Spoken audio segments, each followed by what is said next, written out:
Paano nga ba ang tamang pag-upload ng long form video na 3 minutes pataas na hindi makakat ng part 1, part 2, part 3 hanggang sa maging part 7? Nagiging clips ngayon yung video mo, nagiging clips to into reels. Dapat pag-aralan natin yan. Kasi pag hindi natin inayos yan, magkakaroon pa tayo ng original content. Eto, turo ko sa inyo. Direct to the point na tayo. Huwag na tayo paligo-ligo pa para maintindihan natin bawat isa. Okay? Punta muna tayo sa monetization natin. Pagpunta natin sa monetization natin, i-click nyo yung content monetization. Tapos, pag na-click nyo na yung content monetization, scroll up lang kayo. Tapos, hanapin nyo yung your earnings potential increase. Ayan, makikita ninyo. I-click niyo yung arrow. Pag na-click nyo yung arrow, lalabas dyan yung what's on your mind.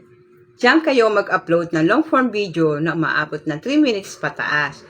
Ngayon, pag natapos nyo na, halimbawa, nag-upload na ako ng video ko, ayan, i-click nyo yung next sa taas. Pag na-click nyo yung next, lalabas ngayon dyan, makikita niyo lalabas na ngayon dyan, scroll up nyo lang, tapos may makikita kayo sa baba, ayan, create playlist on your reels. Kaya dapat yan naka-off. Pag yung i-on, kasi pag in-on nyo yan, diyan na makakat ang inyong mga video na hanggang part 7.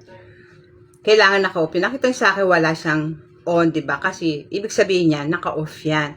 Kaya hindi ko ino-on yan pag ako nag-long form video. Dapat yan, bago kayo mag-upload o bago nyo i-post, checkin nyo muna yan kung naka-off. Wag nyo i-on yan. Kasi magkakaroon tayo dyan ng violation, magkakaroon tayo dyan ng unoriginal content. Kasi sunod-sunod yung mga pinost natin na iisa lang ang tema. Kung halimbawa, may nakita kayo naka-on siya, click nyo yung arrow.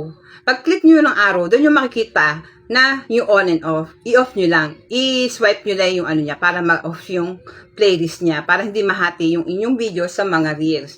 O alam nyo na ha, next time, ganun ang gawin nyo pag gusto ninyong gumawa ng long form video. Kasi siguro yung iba ayaw nila mag-upload ng long form video kasi nga ganun nangyayari sa kanilang mga ina-upload. Kaya yan, turo ko sa inyo, kaya pag nag-upload kayo ng long form video, ganyan ang gawin nyo.